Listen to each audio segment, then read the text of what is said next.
Today, Regency Rum Bluffers are on location in Lyme Regis, a seaside town on the south coast of England, famous among Regency enthusiasts for its association with Jane Austen, who visited the town herself in 1803 and 1804, and also used it as a setting for part of her novel Persuasion.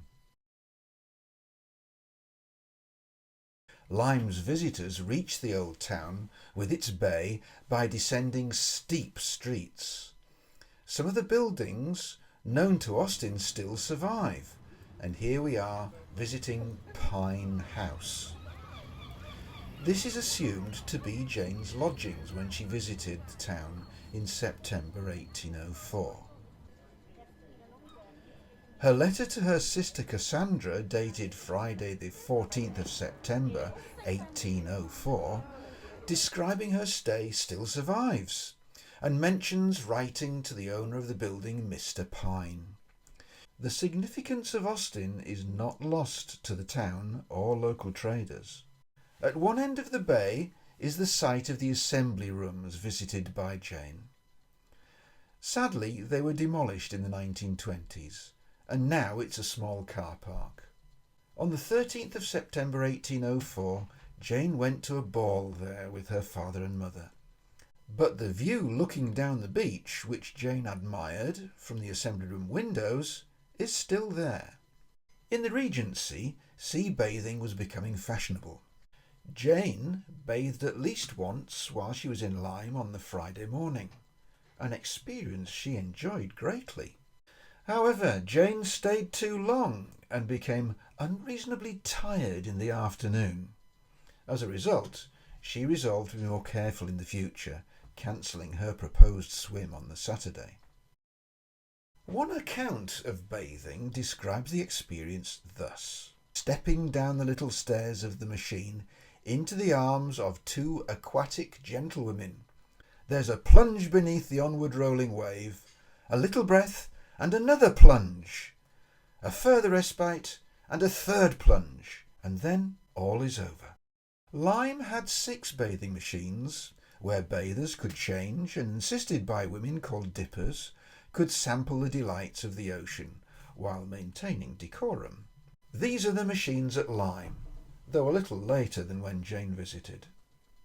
Note that the assembly rooms are still standing at the end of the bay. At the other end of the bay is an ancient breakwater called the Cobb. In 1867, Alfred Lord Tennyson walked 9 miles from Bridport to Lyme, saying, "Now take me to the Cobb and show me the steps from which Louisa Musgrove fell."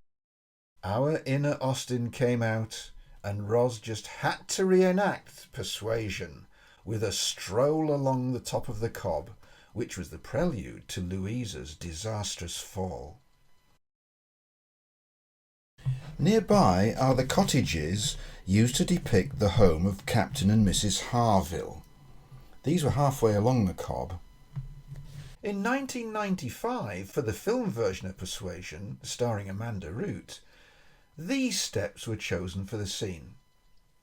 They are known locally as Granny's Teeth. Ros's descent was very careful indeed, and you can see why. However, these were not built until after 1816 when Persuasion was written, and certainly were not in existence when Jane visited in 1803 and 1804, so could not have been those seen by Austen for her to imagine Louisa falling down them. The better candidates are the other flight of steps further along, built in 1793, and so could have been seen by Jane. No, Ros was not going to risk her neck to reenact Louisa's plunge.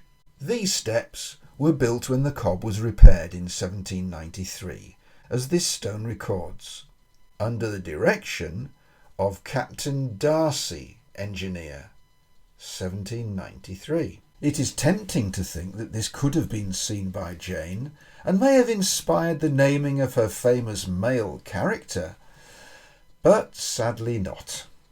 Pride and Prejudice was finished in 1797, long before she went to Lyme.